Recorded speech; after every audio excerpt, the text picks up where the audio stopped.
Sahojika Bangladesh, Sahojika Bangladesh, Sahojika Bangladesh, Bangladesh, Sahojika Bangladesh, Sahojika Bangladesh. Hello জনগণ, আসসালামু আলাইকুম। আওয়াজ উঠা বাংলাদেশ চ্যানেলের পক্ষ থেকে আমি স্বাধীন আছি আপনাদের সাথে। স্বাগত জানাচ্ছি আমাদের নিয়মিত আয়োজন জনতার আওয়াজ অনুষ্ঠানে।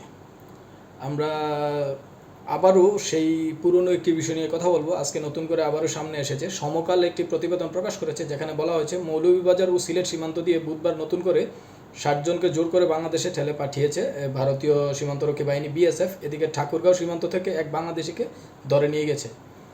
আমরা যদি খেয়াল করি, গত সপ্তাহ 10 দিন ধরে যখন ভারত পাকিস্তান উত্তেজনার মধ্যেই ভারত থেকে বিভিন্ন সীমান্ত দিয়ে বিভিন্নভাবে অবৈধভাবে তারা বাংলাদেশে সাধারণ মানুষকে পাঠানোর চেষ্টা করছে এবং রেখে দিয়ে যাচ্ছে, জোরপূর্বক ঠেলে রেখে দিয়ে যাচ্ছে।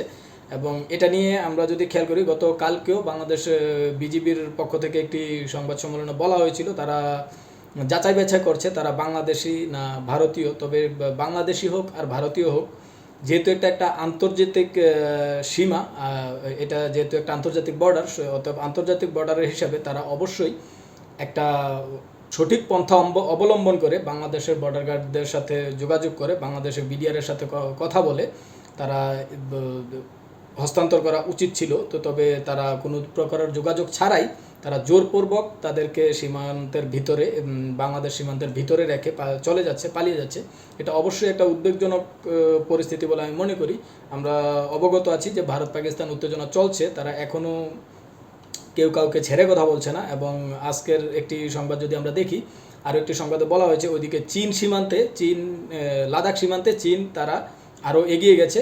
ভারতের কিছু ভূমি তারা নিজেদের দখলে নিয়েছে এবং তারা নাম পরিবর্তন করে নিজস্ব ভূমি বলে তারা সংবাদ প্রকাশ করেছে।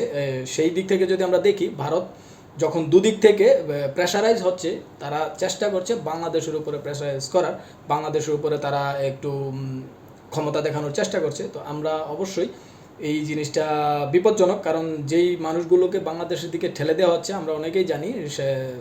সোশ্যাল মিডিয়ার বিভিন্ন সংবাদ এবং পত্রপত্রিকার সংবাদে আমরা বিভিন্ন সময় খবর পাই বাংলাদেশের অ্যাক্টিভ আছে, এর ভারতীয় গোয়েন্দা সংস্থা তারা অ্যাক্টিভ আছে এবং বাংলাদেশে তারা বিভিন্ন প্রকার বিশৃঙ্খলা সৃষ্টি করার চেষ্টা করছে।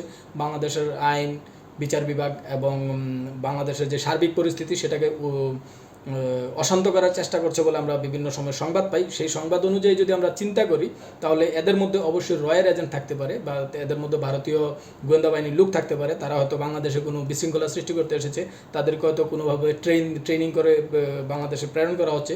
সেক্ষেত্রে আমরা মনে করি যে বাংলাদেশের যে বর্ডার গার্ড, বাংলাদেশের যেই সীমান্তরক্ষী বাহিনী, তাদেরকে আরও সতর্ক হওয়া উচিত, তাদেরকে আরও সচেতন হওয়া উচিত। এবং যে সকল সীমান্তে বেশি পরিমাণ মানুষকে পুশিং করা হচ্ছে, ঠেলে দেওয়া হচ্ছে, সে সকল সীমান্তে বাংলাদেশের যেই সীমান্তরক্ষী বাহিনী তাদেরকে সতর্ক অবস্থানে যাওয়া উচিত। এবং ভারতের পররাষ্ট্র মন্ত্রণালয়ের সাথে বাংলাদেশ পররাষ্ট্র মন্ত্রণালয় থেকে সরাসরি যোগাযোগ করে এই বিষয়টি নিয়ে আলোচনা করা উচিত যে এই বিষয়টি কোনোভাবে মেনে নেওয়া উচিত নয়।